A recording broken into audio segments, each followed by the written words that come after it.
చర్యాల పట్టణంలో స్థానిక గాంధీ బొమ్మ సెంటర్ వద్ద బీఆర్ఎస్ పార్టీ సీనియర్ మహిళా శాసనసభ్యులు సబితా ఇంద్రారెడ్డి, సునీత లక్ష్మారెడ్డిలపైన ముఖ్యమంత్రి చేసిన నీచమైన వ్యాఖ్యలకు నిరసనగా ఈ రోజు ముఖ్యమంత్రి రేవంత్ రెడ్డి దిష్టిబొమ్మను దహనానికి భారత రాష్ట్ర సమితి పిలుపునిచ్చింది. ఈ కార్యక్రమంలో అధ్యక్షుడు ముస్తాల నాగేశ్వరరావు మాట్లాడుతూ తెలంగాణ సంస్కృతిలో ఆడబిడ్డలకు ప్రత్యేక గౌరవ స్థానం ఉందన్న కనీసం సోయి లేకుండా ఆడబిడ్డలను నమ్ముకుంటే ఆగమవుతావంటూ రేవంత్ రెడ్డి చేసిన వ్యాఖ్యలకు క్షమాపణ చెప్పాలని ఆయన డిమాండ్ చేశారు. సుదీర్ఘకాలం పాటు ప్రజల మన్ననలు అందుకుంటూ కార్యకర్తల ఆశీర్వాదంతో అనేక త్యాగాలతో ప్రజలకు సేవ చేస్తున్న ఇద్దరు సీనియర్ మహిళా సభ్యులపైన అహంకారంతో రేవంత్ రెడ్డి చేస్తున్న వ్యాఖ్యలు తెలంగాణ ఆడబిడ్డలందరికీ మనసులను నొప్పించాయని ఈ సందర్భంగా జనగామ నియోజకవర్గ గౌరవ ఎమ్మెల్యే డాక్టర్ పల్లా రాజేశ్వరరెడ్డి పిలుపు మేరకు నియోజకవర్గంలోని అన్ని మండల కేంద్రాలలో నిరసన కార్యక్రమాలు చేపట్టారు. బీఆర్ఎస్ పార్టీ ప్రజాప్రతినిధులు, నాయకులు, కార్యకర్తలు పెద్ద ఎత్తున పాల్గొన్నారు. శాసనసభ సాక్షిగా హిందూ సభలో మహిళా ఎమ్మెల్యేలైనటువంటి సబితా ఇంద్రారెడ్డి అలాగే సునీత లక్ష్మారెడ్డి గారిని దూషించినటువంటి ముఖ్యమంత్రి రేవంత్ రెడ్డి వెంటనే పదవి నుంచి దిగిపోవాలి. బేషరతుగా వారికి క్షమాపణ చెప్పాలి.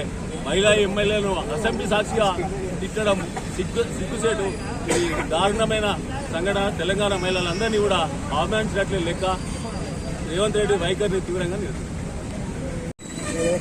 వారు కాంగ్రెస్ పార్టీ ప్రకటించిన 6 గ్యారెంటీలో ప్రథమమైంది మహాలక్ష్మి పేరు మీద నేను మహిళలందరికీ న్యాయం చేస్తా అని చెప్పుకుంటూ కేవలం బస్సులలో మాత్రమే సౌకర్యం కల్పించి ఇక మహిళలందరూ నా వెనుక ఉన్నాడని చెప్పుకుంటూ అసెంబ్లీకి వచ్చినాక మాత్రం ఏది నేర్చుకొస్తుంది ఒక పద్ధతి లేకుండా వ్యవహారకర్తగా ఒక శాసనసభ నాయకునిగా ఏది మాట్లాడాలి ఏది మాట్లాడకూడదు, ఎవరిని కించపరచాలనే భావన లేకుండా ఏది రోడ్డు మీద ఎవరైతే రోడ్డు మీద తిరిగే మనిషి మాట్లాడతారో ఆ రకంగా మాట్లాడుకుంటూ ఈరోజు అది ఏ స్థాయికి దిగజారిందంటే మొత్తం రాష్ట్రంలో 50% ఉన్న మహిళలందరూ కూడా కించపరిచే విధంగా ఈరోజు ఒక సబితా ఇంద్రారెడ్డినో లేక సునీత లక్ష్మారెడ్డినో కాదు, మొత్తంగా నారీ లోకాన్ని కించపరిచే భావిస్తున్నాం. ఖచ్చితంగా రేవంత్ రెడ్డి బేషరతుగా క్షమాపణ చెప్పి ఒక్క సబితాకు చెప్పినట్టు కాకుండా మహిళలకు క్షమాపణ చెప్పాల్సింది మనం చేస్తున్నాం. లేకుంటే నీ 6 గ్యారెంటీలలో మహిళా మహాలక్ష్మి అయితే చెప్తున్నావు అవన్నీ కూడా బుట్టదాఖలు అవుతాయి. మహిళా లోకం తిరుగుబాటు చేస్తుంది. భవిష్యత్తులో నీకు రోడ్డు మీద తిరగని పరిస్థితి క్రియేట్ చేస్తుందని తెలియజేస్తున్నాం. ఖచ్చితంగా మరి ఒకసారి చేర్యాల గడ్డ తరపున మేము డిమాండ్ చేస్తున్నాం. రేవంత్ రెడ్డి మహిళా లోకం బేషరతుగా క్షమాపణ చెప్పాలని డిమాండ్ చేస్తున్నాం. మహిళలు మరి ఇట్లా అవమానించినట్టు అక్కడ అసెంబ్లీలో అదేవిధంగా మహిళలకు అందరికి కూడా క్షమాపణ కోరాలి.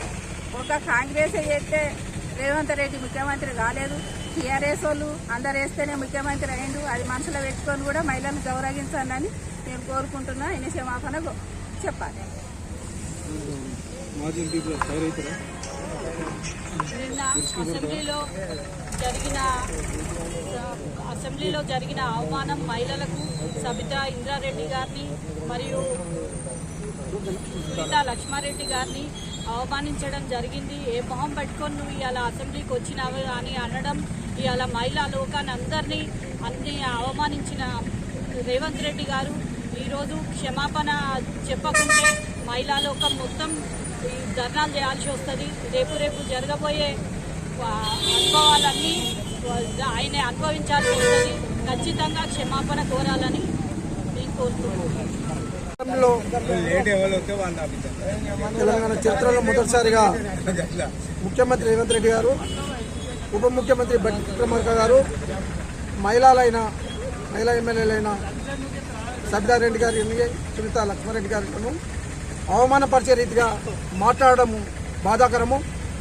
ఎందుకంటే ఓ ఉన్నత స్థాయి పదవులు ఉన్న ముఖ్యమంత్రి గారు మహిళలకు ఇచ్చే గౌరవము ఈరోజు ప్రజలందరూ తెలంగాణ ప్రజలందరూ చూస్తుండ్రు. ఏ ముఖం పెట్టుకుని వచ్చినామని అవమానం చేయడము బాధాకరము. ఎందుకంటే బట్టి విక్రమార్క కూడా ఆ ప్రజలతోటి ఎన్నుకోబడి వచ్చిన వ్యక్తే. సబితారెడ్డి గారు కూడా ప్రజలతో ఎన్నుకోబడి అసెంబ్లీకి వచ్చిన వాళ్ళనే. ఒక మహిళలనే గౌరవం లేకుండా కించపరిచి ఈరోజు యావత్ తెలంగాణ మహిళలందరినీ అవమానం చేసిన కాంగ్రెస్ పార్టీకి వాళ్ళు బేషరతుగా కాంగ్రెస్ పార్టీ లీడర్లు కానీ రేవంత్ రెడ్డి కానీ బట్టి విక్రమార్క బేషరతుగా క్షమాపణ చెప్పాలని బీఆర్ఎస్ పార్టీ తరఫున డిమాండ్ చేస్తున్నాము. చెప్పని వేళ ఈ మహిళల తరపు నుంచి భవిష్యత్తులో వారిపై ఉద్యమం చేసే అవకాశాలు ముందు ఉంటాయని తెలియజేస్తూ అవకాశం ఇచ్చిన పెద్దలు. చరిత్రలోనే సాగల ఐలమ్మ నారీమణుల స్ఫూర్తితోటే తెలంగాణ వచ్చింది. స్వీయ రాష్ట్రం కావాలని చెప్పేసి మనం సాధించిన తెలంగాణలో ఈరోజు తెలంగాణ అసెంబ్లీ సమావేశాలలో రాష్ట్ర ముఖ్యమంత్రి వర్యులు మహిళా ఎమ్మెల్యేలను అనుచిత వ్యాఖ్యలు చేయడం ఇది కరెక్ట్ పద్ధతి కాదు. మెసేజ్ అసెంబ్లీ సమావేశాలను లైవ్లో తెలంగాణ మొత్తం చూస్తుంది. తెలంగాణ సమాజం మొత్తం ఈరోజు ఆలోచించాలి. ఎటువంటి ముఖ్యమంత్రి మనకి ఇప్పుడు ముఖ్యమంత్రి ఉన్నారు.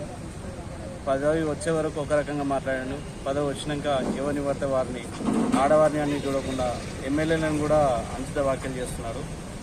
ఇది అహంకారపూరితంగా వ్యవహరిస్తున్న తీరు ప్రజలందరూ గమనిస్తున్నారు. ఇది కరెక్ట్ పద్ధతి కాదు. దీన్ని ఇటు వ్యాఖ్యలను ఉపసంహరించుకోవాలి. అదే బేషరతుగా అసెంబ్లీ సాక్షిగా మన ముఖ్యమంత్రి వర్యులు నారీ లోకానికి క్షమాపణ చెప్పాలని డిమాండ్ చేస్తున్నాము. ఇదే విధంగా ఇదే కంటిన్యూ అయితే మాత్రం రానున్న స్థానిక ఎలక్షన్లలో నారీ లోకం అంతా గట్టి బుద్ధి చెప్తుంది కాంగ్రెస్ పార్టీకి. ఖబర్దార్ రేవంత్ రెడ్డి, మాట్లాడేటప్పుడు మాట ఆలోచించి మాట్లాడు. ఇది చేర్యాల గడ నుంచి మేము ముక్తఖండంతో తెలియజేస్తున్నాం. నిన్న అసెంబ్లీ సాక్షిగా జరిగినటువంటి కార్యక్రమంలో గౌరవనీయులు ముఖ్యమంత్రి రేవంత్ రెడ్డి గారు మహిళా లోకాన్ని కించపరుస్తూ వ్యాఖ్యలు చేయడం, ఆ మహిళలు కూడా మాజీ మంత్రివర్గంలో పనిచేసినటువంటి అపార అనుభవం ఉన్నటువంటి వ్యక్తులు, వాళ్ళని ఏకవచనంతో మాట్లాడుతూ వాళ్ళను కించపరిచి మహిళా లోకాన్ని మొత్తం అవమానపరిచినట్టుగా భావిస్తూ ఉన్నాం.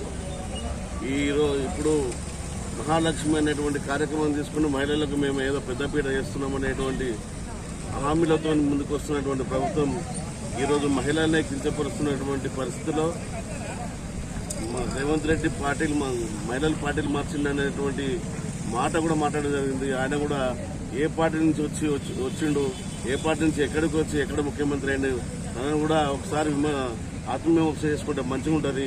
అక్కడ ఉన్నటువంటి మంత్రులందరూ కూడా అదే విధంగా మాట్లాడుతున్నారు.